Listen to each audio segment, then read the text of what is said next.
મસ્ત મસ્ત તૈયાર થઈ ગયા. હું નરેશ ખુશાલી ને નિખિલ શારે ને જવાનું હતું ધારી, પણ સલાળા પૂજા ગાડી તો બંધ પડી ગઈ.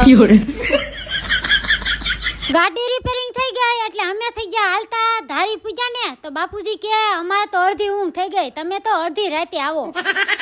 બાપુજીએ તો જમી લીધું તું. ભાઈ ભાભી આપણી વાટે હતા, અમે બધાએ જમી લીધું. અને ભાઈએ જો આ હાડીનું પોસ્ટર છાપ્યું છે. હા તો હવે ઈ દુકાન કરવાનું વિચારે છે. ક્યાં દુકાન કરે કાંઈ ખબર નથી. નીચે કોન્ટેક્ટ નંબર આપેલો છે, જલ્દી કોન્ટેક્ટ કરીને આવી જાયજો. મેં ભાઈને કીધું આમાંથી એક લેતી જાવ, પણ ભાઈએ તો સોખી ના પાડી.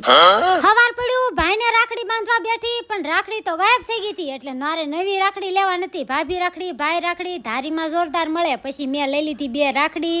આવી ગયા ધાબે, સોલાર જોઈ લીધું, માતાજીના દર્શન કરી લીધા. બેનપણી પાસે આટો મારવા આવી તો અમારી બેનની હાડી મેચિંગ થઈ ગઈ ને પાછી કે જો મંગળસૂત્ર હોય તો મેચિંગ થઈ જાય.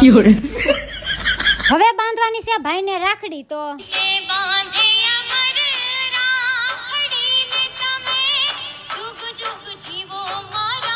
ભાભી કે રાખડી બાંધીને વયું નથી જવાનું, હાયતમ આઠમ કરવા રોકાઈ જાવ. મેં કીધું કાંઈ નહીં, પછી પાછી આટો મારવા આવે. વિડીયો ગમે તો લાઈક અને સબસ્ક્રાઇબ